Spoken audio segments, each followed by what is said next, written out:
Hi, I'm going to give you 3 top tips how to engage in environmental sustainability within your dental practice.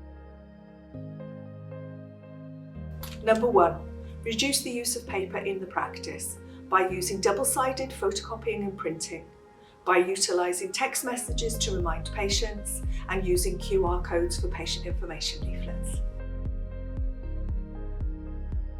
Number 2, offer patients the opportunity to recycle plastic toothbrushes, empty toothpaste tubes and interdental brushes in the practice.